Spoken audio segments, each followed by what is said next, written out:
gracias a la Fundación Ángel Herrera y al profesor Agustín Domingo Moratalla, Fernando Lostau, por darme la oportunidad de participar en este seminario tan interesante. Bien, la profesora Errando dijo antes, y he tomado nota de algunas de las cosas que dijo, que resistir significa no dejarnos arrastrar por las corrientes en boga.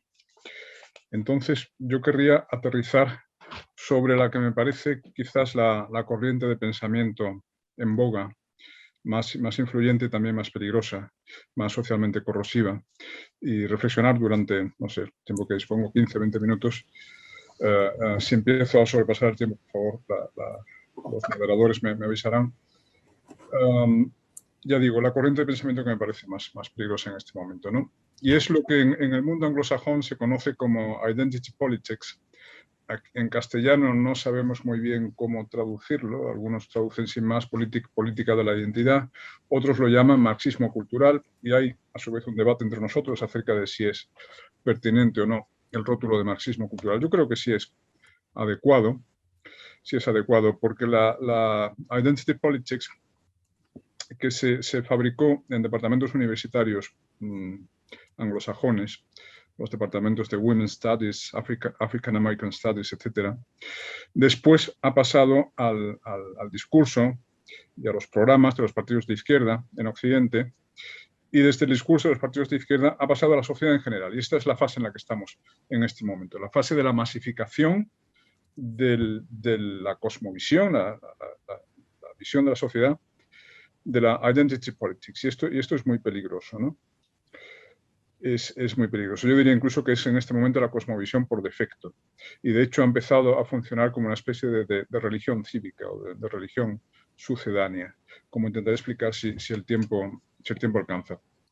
Bien, ¿por qué digo que no me parece inadecuado el rótulo de marxismo cultural? Porque como muchos han señalado, en definitiva la identity politics consiste básicamente en sustituir la lucha de clases del marxismo clásico por la lucha de sexos, de razas y de orientaciones sexuales del marxismo posmoderno, ¿no? Y el paso de uno a otro quizás tiene lugar en los años 60, 70, cuando la izquierda pierde al sujeto revolucionario clásico, que era la clase obrera, y lo pierde porque deja de ser clase obrera, porque es burguesa en buena medida, ¿no? Digamos, en ese periodo muy interesante, que son lo que los franceses llaman los 30 gloriosos, que es del 45 al 75. Los alemanes lo llaman la época del Wirtschaftswunder, ¿no? el milagro económico alemán, que en realidad no fue solo alemán, fue europeo, también en España, fue una época de muy rápido crecimiento no solo económico, sino también, por ejemplo, crecimiento demográfico, ¿no? Es la época del baby boom, de la segunda posguerra, que se prolonga en realidad hasta mediados de los 70, una subida importante de la natalidad, lo cual nos resulta llamativo y tiene que ser interesante para nosotros en el momento en que tenemos exactamente el problema inverso y no tenemos tiempo de profundizar en eso. El gran problema, uno de los grandes problemas de la sociedad actual es el hundimiento de la natalidad. Estamos un 45% por debajo del reemplazo generacional en España. El crecimiento económico, crecimiento demográfico y universalización del bienestar, porque es un crecimiento económico que no solo beneficia a los acomodados, digamos, sino también a las clases inferiores.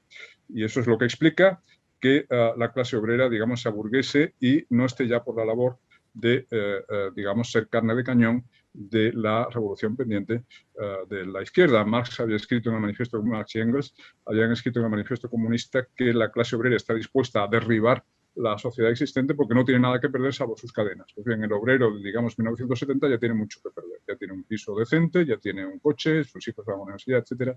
No está dispuesto a jugarse el todo por el todo en la revolución. Luego la izquierda se encuentra en un impasse, tiene que buscar nuevos sujetos revolucionarios y siguiendo, digamos, sugerencias de la escuela de Frankfurt, tan influyente en aquellos años, ¿no? Tan influyente, por ejemplo, en mayo de 68. No tengo tiempo de profundizar en eso. Por ejemplo, el Marcuse del hombre unidimensional, las últimas páginas del hombre unidimensional, reflexionan sobre qué grupos sociales en esta sociedad, digamos, del bienestar de la segunda posguerra son todavía capaces de asumir el gran rechazo, lo que llaman el gran rechazo con mayúsculas, es decir, digamos, la crítica radical de todo lo existente, y concluye que ya no es la clase obrera, sino las minorías raciales, las minorías sexuales, homosexuales, etcétera, y también nada menos que el sexo femenino. que es media sociedad, que no es ninguna minoría. Por tanto, lo que hace el neomarxismo, y esto después lo van a consolidar otros pensadores de los años 70, 80, por ejemplo, muy influyentes en Hispanoamérica, Ernesto Laclau, o Laclau, si lo pronunciamos en francés, y Chantal Mouffe, aquella obra del 85, Hegemonía y Estrategia Socialista. Bien, hay que sustituir la lucha de clases por la lucha de sexos, de razas y de orientaciones sexuales. Y en eso estamos en este momento. Y las consecuencias yo creo que están siendo muy nocivas. Por ejemplo, a ver si tengo tiempo de enumerarlas. La primera de ellas es la desaparición del individuo, la disolución del individuo en el rebaño, en la tribu racial o sexual correspondiente. Aquí siempre me gusta citar aquello que dijo Martin Luther King, paradójicamente el líder del gran movimiento de los derechos civiles de los afroamericanos en los años 50, 60. Pues bien, King dijo: sueño con una sociedad en la que se juzgue a los individuos no por el color de su piel, sino por el contenido de su carácter. Yo sueño con una sociedad en la que ser blanco, ser negro, ser marrón sea indiferente, sea una circunstancia totalmente anecdótica. Lo importante sea el contenido del carácter, es decir, digamos, las características verdaderamente individuales, ¿no? Las opiniones de la persona, sus merecimientos, sus logros, sus gustos, en fin, su fe religiosa incluso, cosas que han sido elegidas por la persona, no características genéticas como el sexo o la raza, que no han sido elegidos y que tendrían que ser anecdóticos en una sociedad liberal. King soñaba con esto. Y bien, estamos más lejos que nunca de esto. Por ilustrar esto con un ejemplo, hace poco han tenido lugar las elecciones en Estados Unidos y ha sido elegida vicepresidenta Kamala Harris. Pues bien, lo que la prensa... ¿Oigo un ruido de fondo? No sé si hay algún micrófono por ahí abierto, oigo un ruido que me descentra. Kamala Harris, ha dicho toda la prensa mundial sobre ella. Lo que interesaba no eran sus opiniones, no eran sus posiciones políticas, no era su carrera política, sino el hecho de que fuera mujer y el hecho de que fuera de raza mixta, digamos, hindú, africano, americana, ¿no? Eso es lo que interesaba y es lo que la prensa resalta. Bueno, estamos exactamente en la antítesis de lo que deseaba, de lo que esperaba Martin Luther King. Ahora lo que importa es el rebaño al que podemos adscribir a cada persona, no sus opiniones, logros, etcétera, individuales. Por lo tanto, nos interesa en tanto que ejemplar de un colectivo, no en tanto que individuo. El individuo está siendo disuelto en la tribu.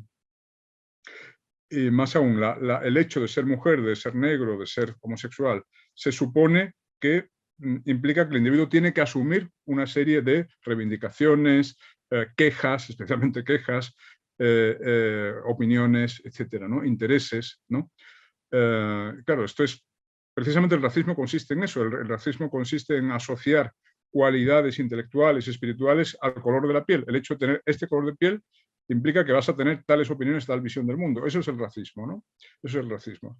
En una sociedad verdaderamente post-racista o antirracista, ya digo, el color de la piel tendría que ser una característica totalmente anecdótica que no se suponga que implica la asunción de una serie de posiciones políticas, de reivindicaciones, de intereses, etcétera, ¿no? Y sin embargo estamos exactamente en eso. Y la prueba de esto es que se llega a negar la condición de negro o de mujer a aquellos individuos que no asuman el discurso que la izquierda adscribe a los negros o a las mujeres. La mujer no feminista se niega su feminidad o se dice que es una traidora a su sexo. Y eso, bueno, ahora que estoy en política, yo lo veo constantemente pues, en relación a las mujeres de mi partido, ¿no? Las Alicia Rubio, Carla Toscano, etcétera, cuando se oponen al discurso feminista dominante, pues bien, se dice de ellas que son mujeres machistas o que han asumido la supremacía del macho, etcétera. Lo mismo se dice, por ejemplo, de los negros que discrepan del discurso oficial de la izquierda sobre lo que interesa realmente a los negros. Bueno, esto es más bien en Estados Unidos.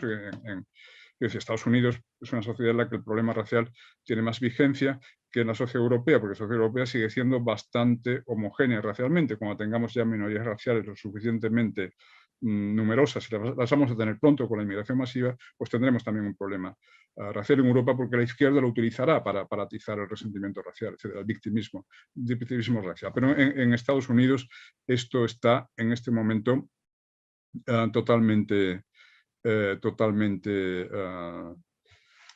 digamos, abierto. Es una crisis abierta. Recordemos lo que ha ocurrido el verano pasado con la oleada de disturbios y tal que siguieron a la muerte de George Floyd.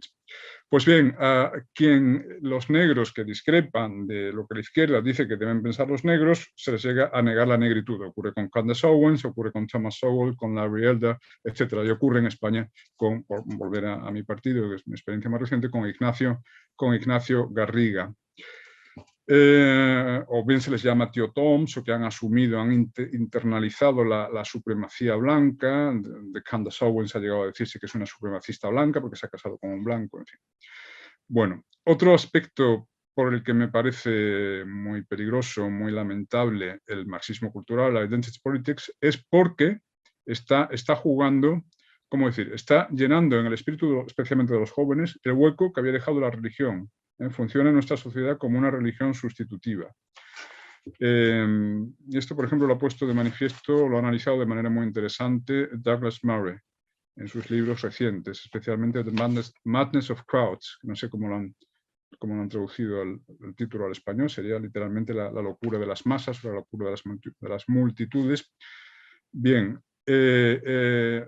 es evidente que los jóvenes viven esta militancia antirracista, antimachista, etcétera, como un sustitutivo de la religión, lo cual, por un lado, tendría que resultar interesante, reconfortante para nosotros, los católicos, porque demuestra que el hombre necesita sentido existencial, no le basta la búsqueda del bienestar material, del éxito profesional, etcétera, necesita algo más, necesita encontrar sentido a su existencia, y los jóvenes lo encuentran ahora en esto, ¿no? Por eso está funcionando como una religión. O sea que funciona, claro, es una religión falsa, por supuesto, ¿no? Al contrario, en la medida en que es vivido como una religión, aparta a los jóvenes de la búsqueda de lo que nosotros pensamos que es la religión verdadera, se les aleja del cristianismo, porque además el cristianismo es acusado de cómplice y en gran parte de responsable de todos estos supuestos pecados históricos de machismo, racismo, homofobia, etcétera, ¿no? Por otro lado, nos confirma que el hombre necesita no solo religión, sino también una moral objetiva. De la posmodernidad suele decirse que es la apoteosis del relativismo moral, del relativismo cultural. Bien, no es cierto, porque este marxismo cultural implica una jerarquía de virtudes y de pecados absolutamente objetivos y considerados incuestionables. Los pecados actuales son el machismo, el racismo y la homofobia. No hay pecado mayor que ese, ¿no?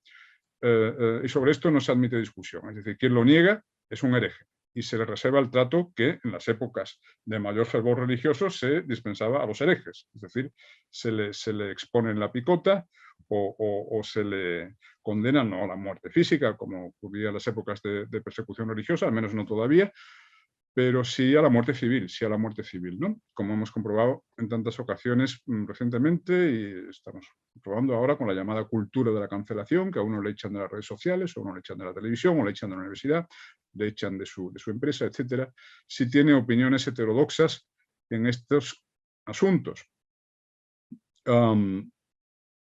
Y he utilizado muy deliberadamente la palabra pecados porque, ya digo, los fanáticos de esto, que son cada vez más, consideran que los que discrepamos de ellos no solo estamos intelectualmente equivocados, lo cual se podría solucionar con un debate intelectual sobre la cuestión. Precisamente ellos no quieren debatir, están ya en el fanatismo del verdadero creyente, ¿no?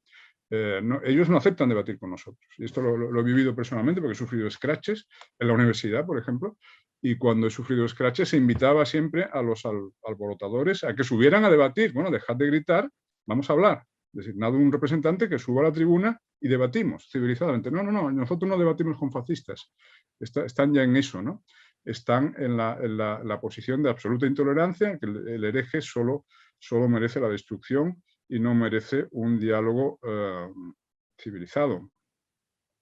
Y además somos malos, es decir, los que no pensamos como ellos no solo estamos equivocados, más aún, somos malos, somos pecadores, solo siendo muy mala persona se podría ser machista, racista, homófobo. Ellos piensan que quienes discrepamos de ellos somos machistas, racistas, homófobos. Después se da otra circunstancia, y es que vamos a ver, el problema de estos jóvenes que viven esto tan apasionadamente es que han nacido con medio siglo o incluso un siglo de retraso. Ellos hubieran querido, por ejemplo, estar pues, en la gran marcha de los derechos civiles de Martin Luther King, pero eso fue en el 63, cuando todavía había un problema de racismo institucional en Estados Unidos, en los estados del sur, ¿no? Vale, pero eso fue hace más de 50 años. Ellos hubieran querido estar ahí. Ellos hubieran querido estar pues, en las marchas de las sufragistas en 1915, cuando había un problema real de discriminación de la mujer como ciudadano de segunda, etc. Pero eso fue hace un siglo. O sea, han nacido demasiado tarde. Su problema es que han nacido demasiado tarde y no se resignan a que, como el sentido de su vida, ellos lo encuentran en la lucha contra el racismo, el machismo y la homofobia, pues necesitan creer que nuestra sociedad todavía es racista, machista, homófoba, lo cual no es verdad.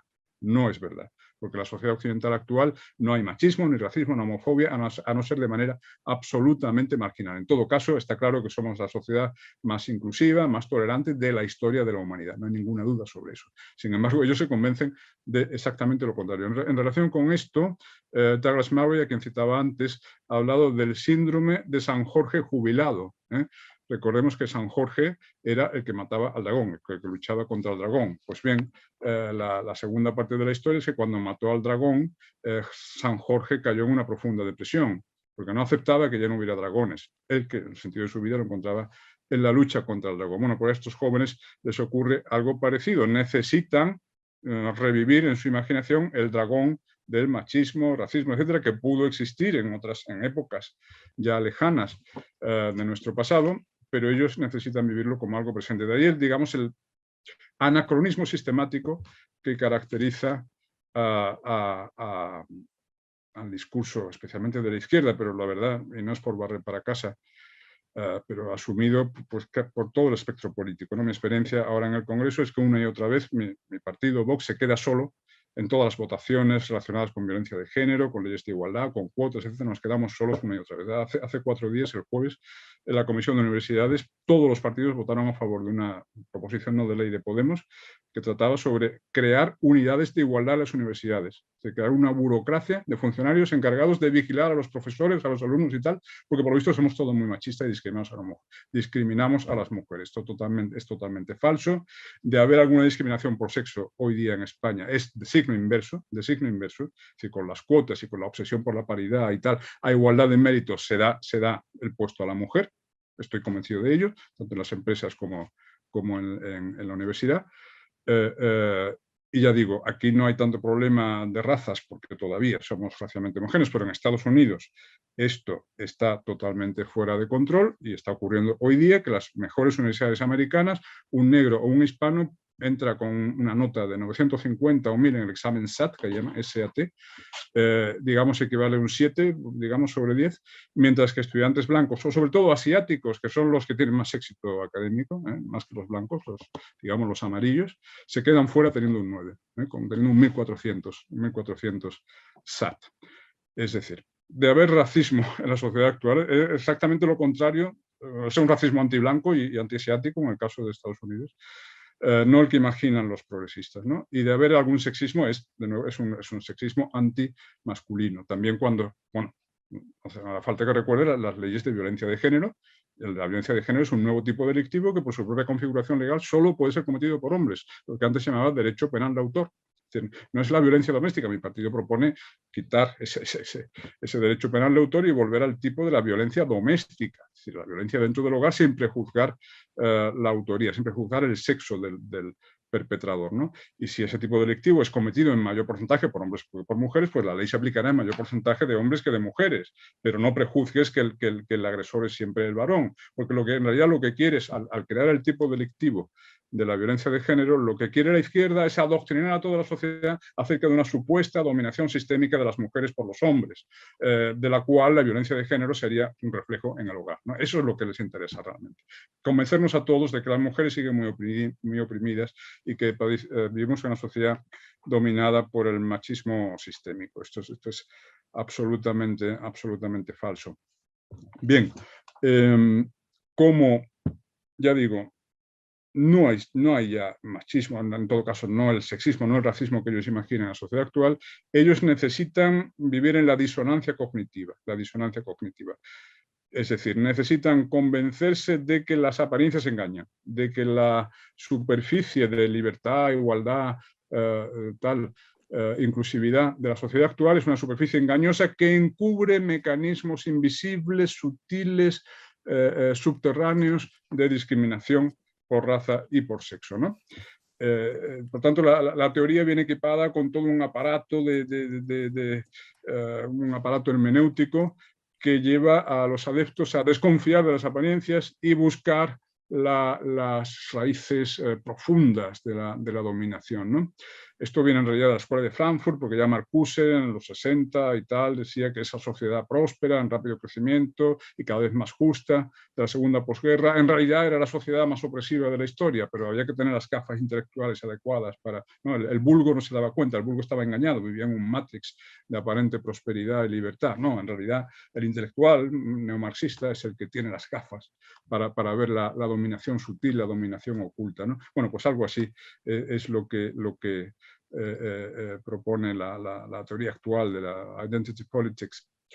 Después, otra consecuencia nociva de esta visión de las cosas es que lleva... Francisco, disculpe, nos quedan unos 2 minutitos así para poder tener unos 10 minutos de diálogo.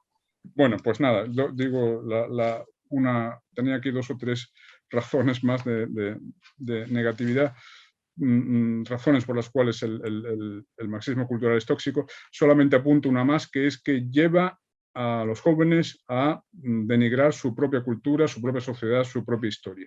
Y eso lo estamos viendo, por ejemplo, recientemente con esto de Black Lives Matter, etcétera, el ataque a las estatuas, ¿no? Cómo se derribaban las estatuas, incluso de los padres fundadores, que eran hasta hace poco figuras intocables en Estados Unidos. Los Washington, Jefferson, etcétera, ahora ya no se ve en ellos los campeones de la libertad, etcétera, sino simplemente propietarios de esclavos. Se recuerda hace años con propietarios de esclavos, por lo tanto son unos malditos racistas, machistas, imperialistas y solo merecen ser quemados en efigie. Pero bueno, lo mismo ocurre en España respecto a su propio pasado, ¿no? Todo esto de, por ejemplo, renegar de la conquista de América, la evangelización de América, y en todo ello solo se ve hoy día imperialismo, racismo, etcétera, etcétera, cuando en realidad fue lo contrario. El hecho de que los españoles se empeñaran en la evangelización y consideran evangelizable al indio, a diferencia de los ingleses que no hacían nada por evangelizar a los indios norteamericanos, lo que demuestra es que los españoles no éramos racistas. Lo más importante en la época era la posibilidad de salvación religiosa, ¿no? Y eso se lo ofrecíamos a los de allí.